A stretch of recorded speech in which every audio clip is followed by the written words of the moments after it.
So இது சொல்லலாமா வேண்டாமான்னு ரொம்ப ஹெசிடேட் பண்ணிட்டு தான் இருந்தாலும் ஒரு 4 பேருக்கு யூஸ்ஃபுல்லாக இருக்குமேன்றது இன்றைக்கி நான் அதை ஷேர் பண்ணுறேன். உங்களுக்கே தெரியும் நான் வெயிட் லாஸ் ஜர்னியில் இருந்தேன்னு. பட் வெயிட் லாஸ் முடிஞ்சதுக்கப்புறமும் கண்டிப்பாக அந்த ஹேபிட்ஸ்லாம் ஃபாலோ பண்ணணும்னு நான் டிசைட் பண்ணியிருக்கேன். அதுக்கு காரணம் என்னுடைய உடம்பில் நடந்த 3 மாற்றங்கள் தான். ஃபஸ்ட்டு திங் வந்து எனக்கு பீரியட்ஸ் அப்போ ரொம்ப பெயின் இருக்கும். 1 வீக் பிஃபோரே பெயின் ஸ்டார்ட் ஆயிரும் அன்டில் பீரியட்ஸ் முடியிருக்கு. பட் இந்த பெயின் எனக்கு இந்த 2 மந்த்ஸாக சுத்தமாக கிடையாது. செகண்ட் திங் வந்து கால்வலி அதிகமாக இருந்துச்சு.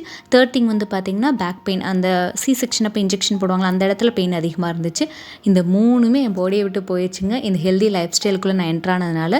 ஸோ உங்களுக்கு இந்த மாதிரியான இஷ்யூஸ் இருந்துச்சுன்னா நீங்களும் கண்டிப்பாக இந்த மாதிரி ஹெல்தி லைஃப் ஸ்டைலுக்குள்ளே என்ட்ராகி பாருங்கள். கண்டிப்பாக உங்கள் பாடியில் நிறையா சேஞ்சஸ் தெரியும். இதை ஷேர் பண்ணணும்னு தோணுச்சு, அதனால தான் எனக்கு ஷேர் பண்ணேன்.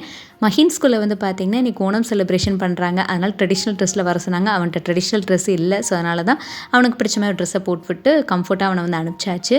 ஸோ கிச்சன் வேலைகள்லாம் ஒரு 10:30 கிட்டே முடிச்சிடுவேன். அதுக்கப்புறம் க்ளீனிங் ஒர்க்லாம் பார்த்துட்டு கொஞ்சம் ரிலாக்ஸ்டாக ரெஸ்ட் எடுத்துக்கிட்டேன்.